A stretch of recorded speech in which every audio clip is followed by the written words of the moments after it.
to my channel, and if you're new, welcome. My name is Fabiola and I like cooking Mexican recipes. Today I will be making carne en su jugo, so stay tuned for the recipe. So here I have bistec de res. I did get it thin, and then I have scallions, cebollita, bacon, and then for me I'm gonna add salt, pepper, and then I have 4 garlic cloves.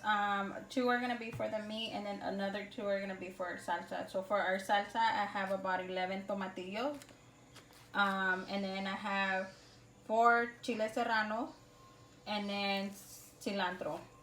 And then for our toppings, I will be using onion, cilantro, radishes, and I have tostadas. You guys can also use tortillas, whatever you guys like. And then I did go ahead and boil my beans that you will be adding to the carne en su jugo. Here I went ahead and put my tomatillos and chiles to boil, and then I went ahead and added the meat to my pan.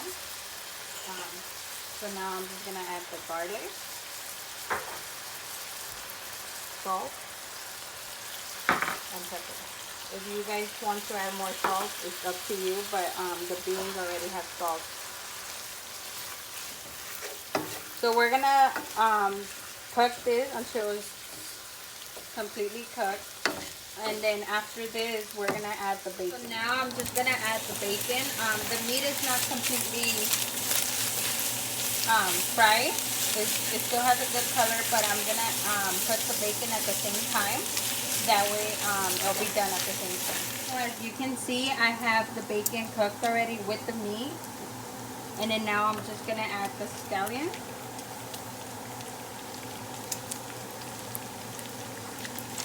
They're only going to cook for about 2 minutes, not that long, because they're still going to boil.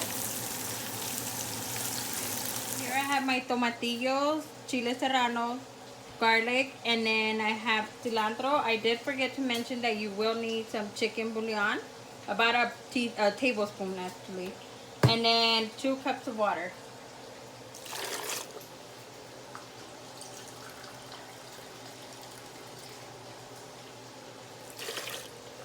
And if you need more water because your meat does have to have a lot of caldo, you can always add it, and then always add if you need more chicken bouillon, and that's so it. It's now ready to add the salsa. So to this I will add another 2 cups of water.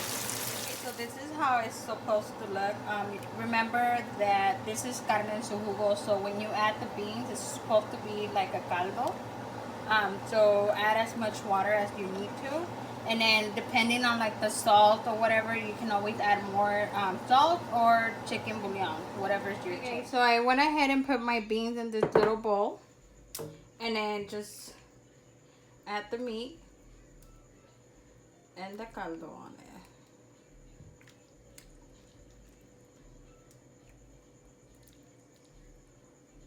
And then you just garnish it with your topping.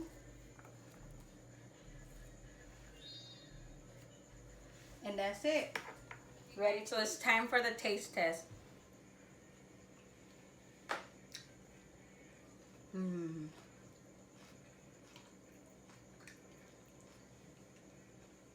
It's super delicious. I don't know why, but during summer I enjoy eating a caldo. I don't know why, but it just tastes so different. Okay, guys, so that's it for this video. I hope that you guys enjoyed it. It was delicious, and I highly recommend for you guys to make it. Also, don't forget to like, subscribe to my channel, and turn on your post notifications to get notified every time I post a new video. And also, don't forget to share my videos. Thank you, and I'll see you guys on the next video.